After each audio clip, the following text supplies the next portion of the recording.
Hi, everyone. Welcome to the Enterprise Mobility Insights Outlook podcast.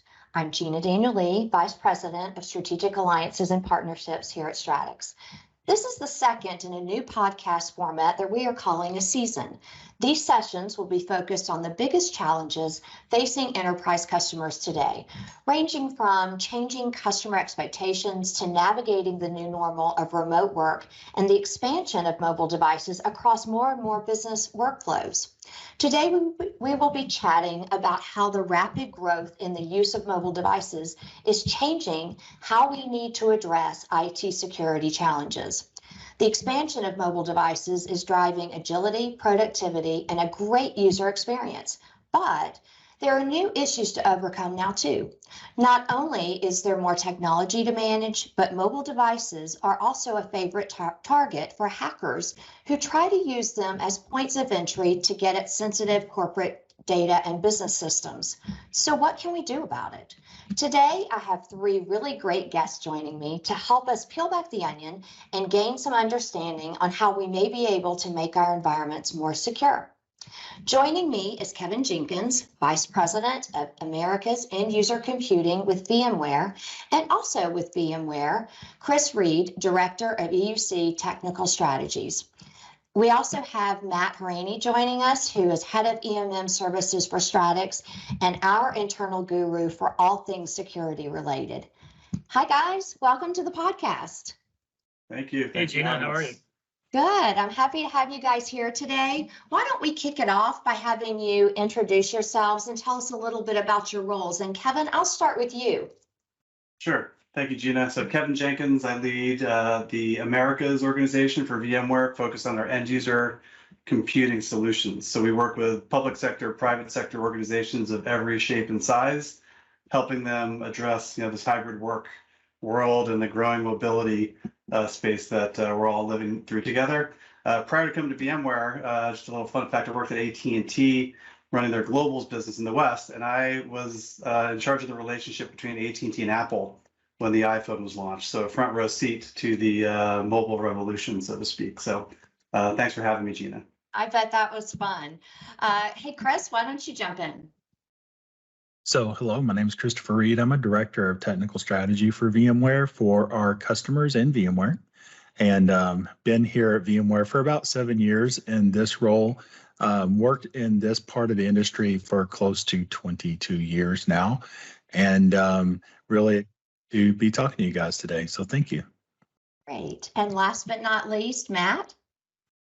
Hey everybody, Matt Haraney. I lead EMM services here at Stratix. So I'm responsible for all the service delivery of our managed services in environments for our customers, but I also lead the go-to-market strategy and product roadmap for EMM service. So kind of growing the different services that we offer in that realm. Prior to Stratix, I spent about 9 years at Samsung Electronics, and I've been in the mobility space for about 13 years with a lot of experience prior to that in traditional IT networking infrastructure. So happy to be here. That's great. Well, clearly we have a lot of experience amongst our guests today, so this should be a really great conversation. Let's jump in. I'd like to start by asking this question. Why do hackers like to target mobile endpoints? And Kevin, I'll kick it off with you first. Sure. I think that's where their biggest opportunity is, right? As the perimeter gets kind of stripped down with mobility, that's the opportunity for them to enter an enterprise or any kind of organization and set up camp, right? That's where they can put their man in the middle solutions in place. They can do recon on the applications and the data and the networks and all the forensics that they want to kind of capture to then figure out how they kind of expand their plans and set up things like ransomwares and malware. So it's just a very fertile ground for bad actors to kind of enter an organization. I like that. Chris, any thoughts on that? Yeah, hackers are opportunists, and there's a ton of opportunity for misbehavior in the mobile world. Over 50% of all internet traffic today is mobile. Now, when you think about that with all the data centers and everything else going on, that's huge. If you reference something like the Verizon Mobile Security Index, looking at mobile and the security there across those surveyed as critical, it's an 8 on a 1 to 10 scale of what people are worried about. And 73% of organizations report that it is their largest concern for attack. Hackers are opportunists. They're going to go where they can get data. And right now, that's mobile. So Matt, are there any differences with, mobile devices versus traditional desktops? Yeah, great question. A lot of differences, really. I mean, I would say most people today probably keep most of their personal data on their mobile device, right? Whereas it used to be that desktop computer. And although desktops and mobile devices share a lot of the same connection points like Wi-Fi, Bluetooth, and those types of things, you're carrying your phone around in your pocket all day long, and you're going in and out of these different public places. And if you don't remember to turn off radios that aren't being used, those are all entry points for hackers to just take advantage of. And there's a lot of different ways they can do that in public places. And I would say further to that, we download a ton of applications on our devices that we use, and we, over time, give those applications permissions to certain pieces of information on our device. And if you're like most of us, you probably don't keep track of that in a notebook as to what apps you kept, gave what permissions to. And so over time, the more applications that you're giving access to more of your data, if a hacker were to compromise that application somehow, some way, that gives them entry into those areas. And so I would, just reiterate what was said before, which is that's the biggest bang for your buck if you're a hacker, is to go where the data is, and that's your mobile device today contains most of your personal data that you're constantly carrying around. So Chris, what are some of the threats that we should be cognizant of? Yeah, if all of the above is an option, let's start with that. But specifically, there's data leakage. To that, the digital loss prevention controls available on mobile are in their infancy. So there are additional controls from an inline networking perspective and technologies such as SASE that can help with that. But that's a huge problem. Unsecured Wi-Fi. So you connect to a Wi-Fi network and most users just hit accept until they can get to Instagram and Facebook. And because of that, they may have just accepted a certificate from somebody that allows it to decrypt all their data. There's spoofing out there. You'll see a guy at a coffee shop with his laptop, spoofing free public Wi-Fi network. And all he's trying to do is get your information and credentials. It's really a lot easier than we like to think it is. There's phishing attacks. I get text on a daily basis of somebody who, hey, I'll be there in a minute. Go ahead and click this link. And I'm like, I'm not expecting anybody. So phishing attacks are bad, spyware. And I really like what Matt said about applications permissions, because you can install the game app of the day, and guess what? They might release a new version and it have a whole new set of permissions. Like, this game needs to access your entire address book. Oh, okay, sure. Does that get me to, crush the turtles or whatever I'm doing? Sure, I accept that. And that's one of the big problems with mobile. I'm regretting my choice to crush the turtles and giving up my address book now, Chris. True. So Kevin, let's talk BYOD for a minute. BYOD, or bring your own device, is popular with many employees, especially when it comes to mobile, right? And let's talk about some of the pros and cons of that versus a corporate-owned device. Sure. Well, I think it's important to establish, with the Great Resignation and people moving between organizations as much as people have, one of the things that organizations are trying to do is recruit and retain people. And a big theme in that effort is giving employees choice, right? The choice of their device and the technology they get to use, how easy it is. Those are really important attributes that organizations use to try to say, hey, like come work here, or we're a great place to remain. And BYO is a really good answer to that because it allows the employee to use what device they want. I use my personal device for work. So VMware has a BYO program. And so there's a lot of benefits in that you can recruit or retain talent. But that's a benefit to the organization and it's a benefit to the employee. The con of that is you don't have as much control over the device. So there are going to be all kinds of applications on the device that are going to make IT and CISO very uncomfortable because those are the places that the bad actors can set up camp and gain access potentially to intellectual property in an organization and do things like exfiltration. So corporate-owned devices are a good way to try to address that, although those lines are starting to blur.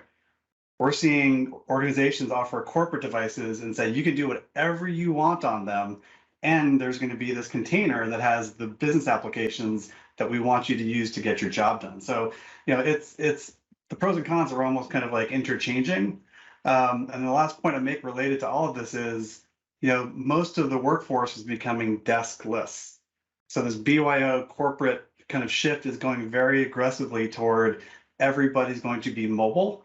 And you kind of just have to pick your way of solving this problem and do a really good job at it, because about 65% of the workforce is going to be deskless in the next couple of years. And that's a pretty powerful number. That is a powerful number. Chris, you've been nodding the whole time. You look like you may have some comments around this topic too. Yeah, 45% of organizations reported a compromise in 2020 and 2021. And in that, looking at those numbers, it's interesting to see that the overall number of mobile compromises did go down. So, great news, they went down. The problem with that is while the compromises went down, the complexity and financial impact of those same compromises went up significantly. So companies allowing email. Does your device have to be managed to receive that email? Does it not have to be managed? Are they turning off attachments so that your intellectual property doesn't leak to somebody's, file sync and share account? Of those things, digital loss prevention, which I mentioned before, is in its infancy in the mobile space. There are certain things you can do. We've been working with industry leaders to provide even better controls around that, and we certainly have suggestions of what we want to see implemented. But really, to what Kevin was saying, is I need to keep these employees, and it's so important to keep them. I'm just going to let them do stuff I normally wouldn't let them get away with. And to that point, organizations often compromise security to support these deskless employees. And that's a rough balancing act. Hopefully you can get really great experience and really great security. I personally don't think you need to sacrifice one for the other, but that's what we're seeing. That's great insight. So Kevin, what are some best practices to actually prevent attacks? Yeah, I think organizations need to think about how they're going to evolve their people, process, and tools, right? Because the technology is out there to do a better job at mitigating attacks. I don't think you're going to prevent someone from trying. What you can do is identify if they're trying and protect your organization when you see bad activity happening. But organizations need to evolve from the smokestacks of security is in one swim lane and the device people are in another swim lane and the network people. It's got to go horizontal, right? So, and when you do that, you can then leverage technology in a way that connects security with management, with behavioral change to mitigate attacks. The technology out there is available today to do things like conditional access. So I can see, Gina, that you're trying to access your Salesforce application from your mobile device, which is managed, and you're coming in from your home network, which you always do, and you're doing it between 9 to 5, which are the usual business hours that you're working, and your credentials are accurate. And when I see all those things, I can let you through. But if any of those things are anomalies, if you're all of a sudden coming from a Starbucks in Belarus, an hour earlier you were in the United States, I can use technology to throw up, a multi-factor authentication or a firewall, or simply take that device off the network. The technology is there to automate all of that stuff. And so the people and the process that organizations have also have to kind of, I think, evolve to leverage that better. And it's available today. Very good. So we hear these terms, EMM, UEM, a lot, right? They're kind of thrown around interchangeably. Matt, help us sort out what they mean and how they work. Yeah, absolutely. So if you kind of think about the traditional desktop infrastructure and how that worked with, group policy and being able to push down policies to the desktops, EMM is essentially that same concept, right? It's the ability to deploy device configurations, security restrictions, policies down to those mobile devices remotely over the air. And really, that's the best strategy against preventing security attacks, is being able to enforce things like, strong password requirements or two-factor authentication, or using single sign-on where possible, or using certificate-based authentication and encryption, having good compliance policies, and those can all be enabled through an EMM. And to Chris's point, there has to be a way to do it that provides a good user experience, and that's really what a good EMM platform will do, is put all those strong security provisions in place without compromising the usage of the device. So that's a great explanation on how they work. Now, what about some benefits, Matt? What would those be? Yeah, to those points that I just made, your EMM is really gives you the benefit of being able to control your mobile deployments. When you think about BYOD, for instance, which we were just talking about, there's a lot of risk there, right? You've got your corporate data shared with personal data, and although the different vendors have different frameworks that separate those two data spaces, they still live on the same device at the end of the day, and hackers will find a way, right? And so the benefits of having an EMM is ensuring that the device has the proper configuration on it that ensures the highest possible security for your organization. It also allows you to do a lot of things like have some level of visibility into whether or not your end users are installing the latest software updates, for instance. So there's Google and Apple are patching hundreds of vulnerabilities out there every month. And if your users aren't installing those updates every month, that's more time. Those are more vulnerabilities that a hacker could exploit. They're just sitting out there open in the wild. And so an EMM has a great benefit of being able to give you visibility into that, and put policies and compliance policies in place to force your users to upgrade, ensuring that you have those vulnerabilities patched in your organization, whether those devices belong to the company or they belong to the end user. So a lot of benefits beyond that, but the main ones, Gene, are really just about ensuring that the security posture you want is present on the device. Got it. Chris, anything you'd add to that? I'm going to flip the coin on that. All of those benefits are really specific to the company and IT and management, and having command and control of the endpoint to ensure security. One of the things that I personally and my coworkers really enjoy here at VMware is the ease of use. So mobile single sign-on, any application, being able to authenticate. I don't have to figure things out. Most days I have my face with me and I can click on an application and look at my phone and authenticate. That's a huge thing.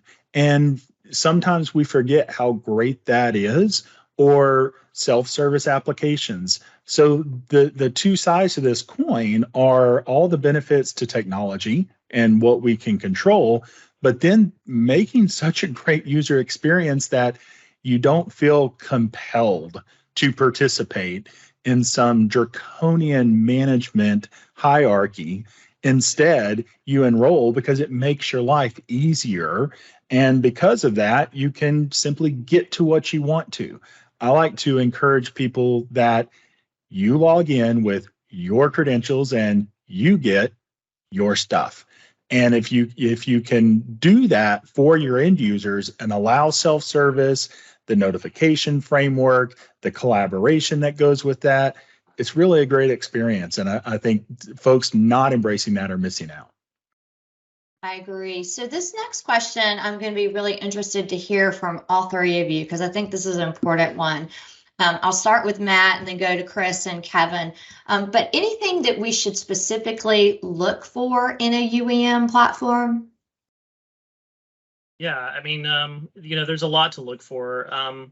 We're talking about desktops comparatively to mobile devices, but at the end of the day, desktops are still a critical part of an infrastructure, right? And they're still deployed in large quantities. And so really what you should look for in an EMM is something that can span across a broad spectrum of platforms and operating systems. And that's not only mobile, but also desktop as well. And so something that provides manageability and control and one pane of glass that allows you to kind of have a window into your entire infrastructure and be able to scale as the company scales, right? Lastly, I would say the EMM platform really needs to seamlessly integrate into your infrastructure with what Chris just mentioned around being able to log in with your credentials and get your stuff. Well, there's a lot of things that have to happen behind the scenes in order for that to work flawlessly.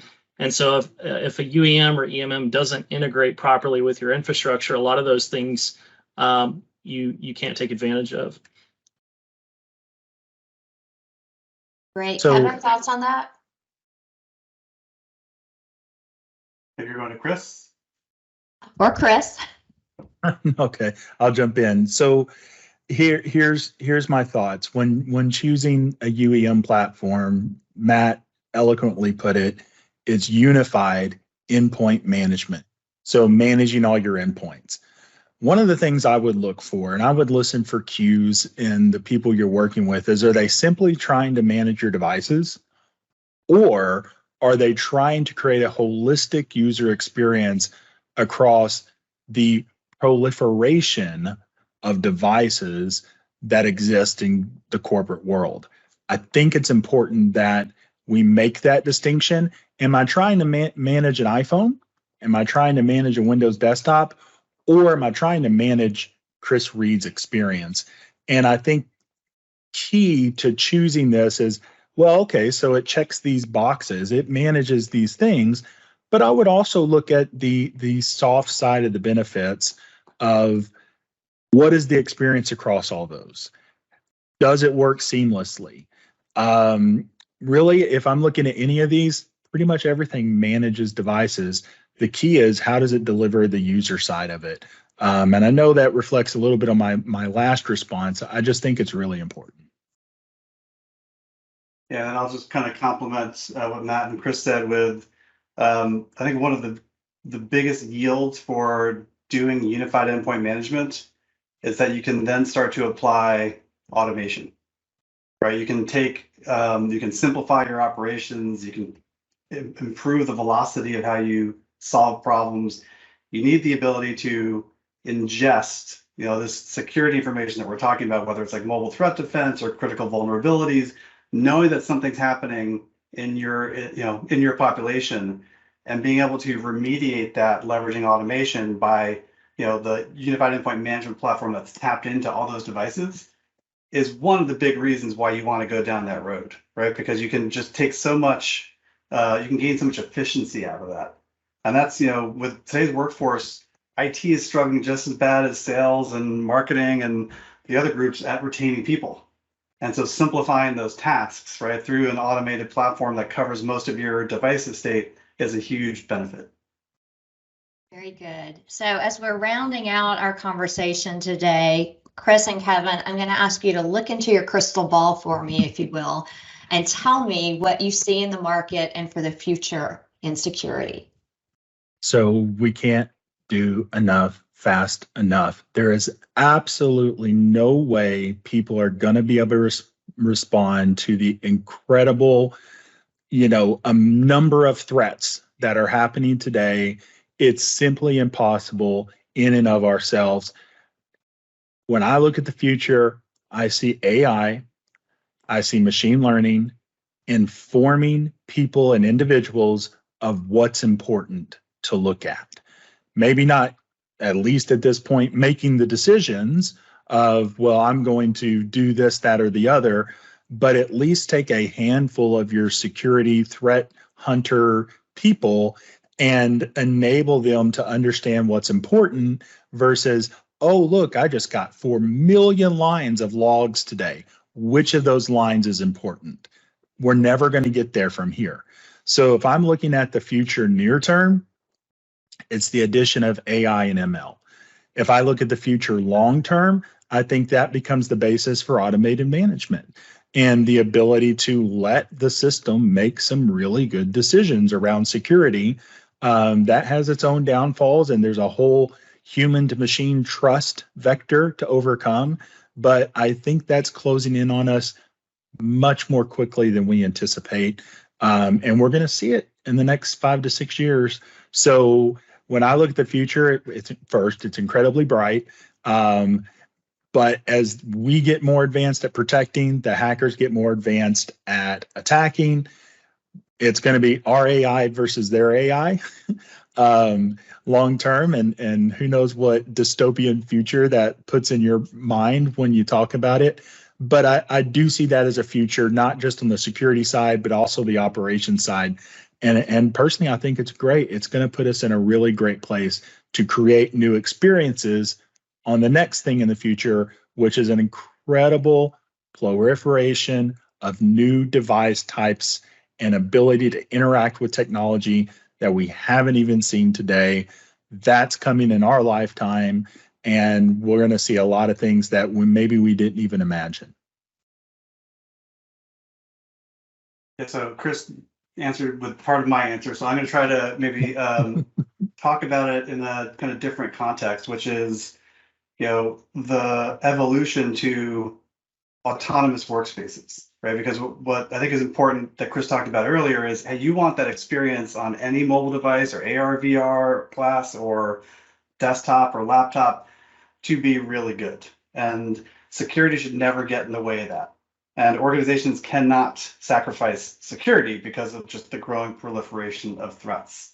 So the evolution of the workspace is going to get to more autonomy. And what we mean by that, or what that implies, is not just having automation, right? To say, if I see a risk, then I'm going to take an action.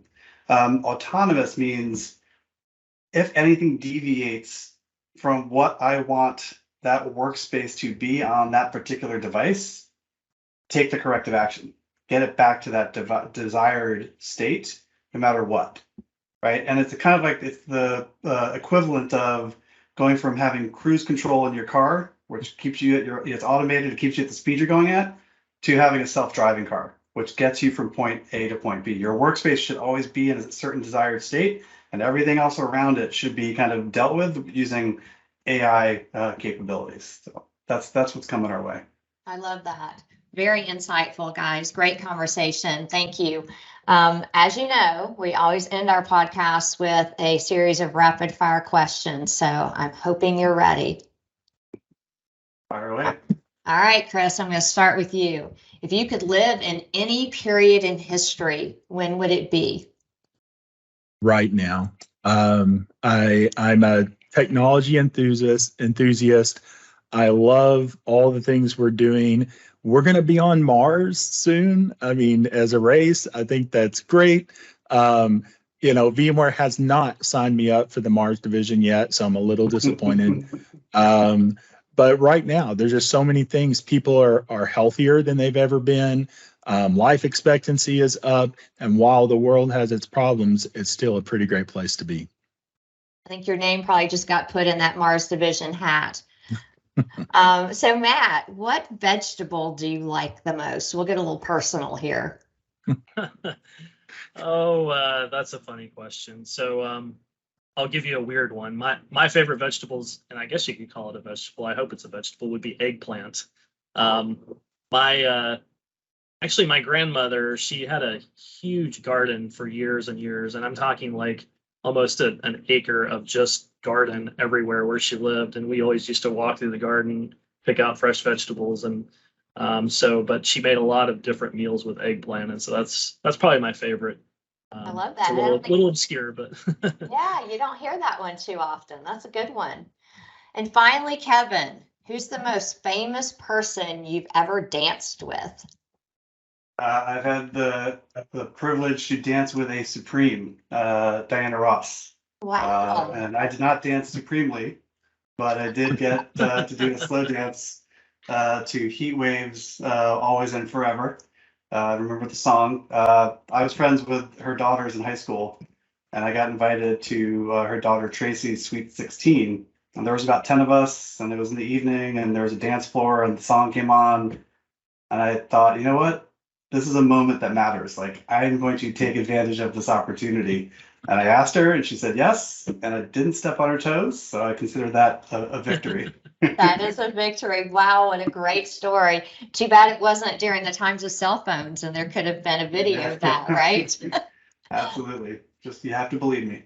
I completely believe you. And that's great. Guys, this has been awesome. I appreciate you joining me today. Great conversation and really, really insightful. Thank you so much. Yeah, it's been a Thank you pleasure, very Gina. much. Thank you. And Matt and Chris, thank you both. Great conversation. Thanks, guys. And listeners, if you liked what you heard and would like more information or would like to sign up for future episodes, please visit us at stratixcorp.com/podcast to subscribe. We'd also love it if you would rate and leave a review for any podcast that you've listened to or any suggestions you might have for future topics. I'll see you next time. Goodbye.